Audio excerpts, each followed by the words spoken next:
Assalamualaikum warahmatullahi wabarakatuh.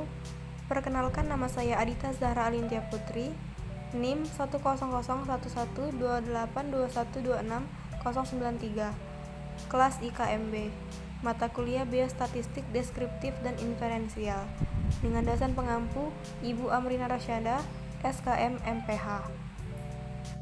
Saya akan menjelaskan tugas biostatistik pertemuan 11, yaitu tentang uji tes. Soalnya yaitu, suatu penelitian ingin mengetahui hubungan status merokok ibu hamil dengan berat badan bayi yang dilahirkan. Responden terbagi dalam dua kelompok, yaitu mereka yang merokok 40 orang dan yang tidak merokok 50 orang.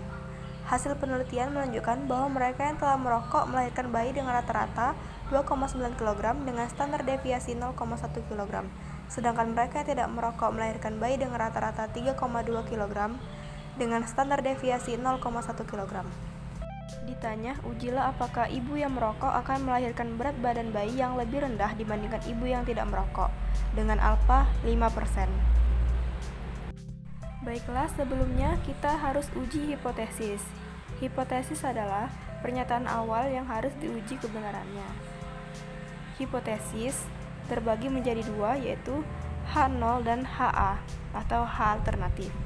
H0 terjadi apabila μ1 sama dengan μ2, yang artinya tidak ada perbedaan rata-rata berat badan bayi yang dilahirkan dari ibu hamil yang merokok dan yang tidak merokok. Yang kedua, HA atau H alternatif terjadi apabila μ1 lebih kecil atau lebih rendah dari μ2. Itu artinya ada perbedaan rata-rata berat badan bayi yang dilahirkan dari ibu hamil yang merokok dan yang tidak merokok. Diketahui N atau responden N1-nya yaitu berjumlah 40 orang dan N2-nya berjumlah 50 orang. Selanjutnya, X bar yaitu rata-rata hasil penelitian, X1 bar yaitu 2,9 kg dan X2 bar yaitu 3,2 kg. Selanjutnya, standar deviasi masing-masing yaitu 0,1 kg. Baiklah, selanjutnya ada alfa yaitu 5% dijadikan 0,05. Kita memakai rumus T, yaitu T sama dengan X1 bar dikurang X2 bar per akar dari standar deviasi populasi kuadrat dikali 1 per N1 ditambah 1 per N2. Jadi, T sama dengan X1 bar dikurang X2 bar per akar dari N1 min 1 dikali standar deviasi 1 kuadrat ditambah N2 dikurang 1 dikali standar deviasi 2 kuadrat per N1 ditambah N2 dikurangi 2 dikalikan dengan 1 per N1 ditambah 1 per N2. Sekarang masuk ke penyelesaian. Langkah pertama yaitu kita mencari X1 barnya. Kita masukkan sama dengan X1 bar yaitu 2,9. Langkah kedua yaitu mencari X2 barnya. Masukkan sama dengan X2 bar 3,2. Langkah ketiga yaitu X1 bar dikurang X2 bar. Masukkan X1 kurang X2 bar dengan hasil yaitu minus 0,3. Langkah keempat yaitu N1 dikurang 1 dikalikan dengan S1 kuadrat ditambahkan dengan N2 dikurang 1 dikalikan S2 kuadrat. Kita tinggal masukkan sesuai rumus dan akan mendapatkan hasilnya yaitu 0,88. Angka 5 yaitu N1 ditambah N2 dikurang 2. Tinggal masukkan seperti biasa, tambah N2 kurang 2, dapatkan hasil 88. Langkah ke-6 yaitu berarti kita tinggal masukkan langkah ke-4 dan 5. Jadi sama dengan hasil 4 tadi per hasil yang kelima tadi, yaitu hasilnya 0,01.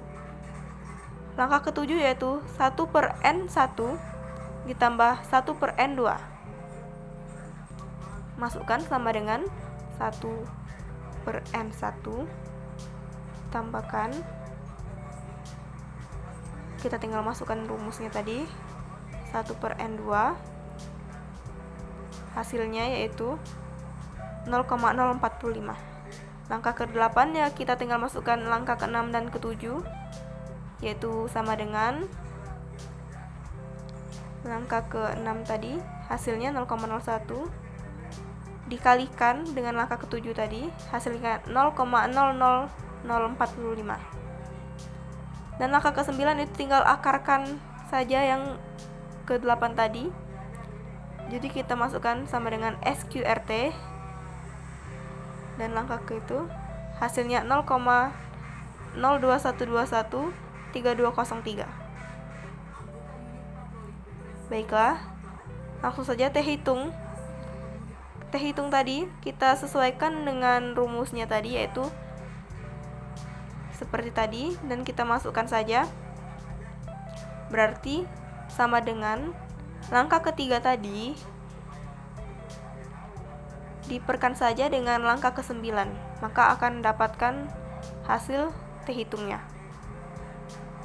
Hasilnya minus 14,14213562.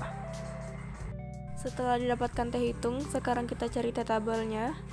T tabel itu meliputi alpha, titik koma, df atau degree of freedom, yang artinya derajat kebebasan, pada rumus N1 ditambah N2 dikurangi 2. Jadi T tabelnya yaitu dengan alpha 0,05 dan df-nya 88. Jadi sekarang kita lihat dulu di tabel T-nya. 88 tadi mendekati 90. Jadi kita cari di 90 dengan alfanya 0,05, maka kita cari dan didapatkan 1,662. Langsung saja kita masukkan, didapatkan 1,662 T tabelnya. Jadi didapatkan kesimpulan bahwa H0 ditolak dan HA diterima, yaitu nilai T hitung lebih kecil daripada nilai T tabel. Ada perbedaan nyata lebih kecil. Itu artinya penelitian yang dilakukan menunjukkan bahwa terdapat perbedaan rata-rata berat badan bayi yang dilahirkan dari ibu hamil yang merokok dan yang tidak merokok, yaitu rata-rata berat badan bayi dari ibu hamil yang merokok lebih rendah daripada rata-rata berat badan bayi yang tidak merokok. Sekian penjelasan dari saya. Mohon maaf jika ada salah kata, dan kepada Allah saya mohon ampun. Wabillahi taufiq wal hidayah. Wassalamualaikum warahmatullahi wabarakatuh.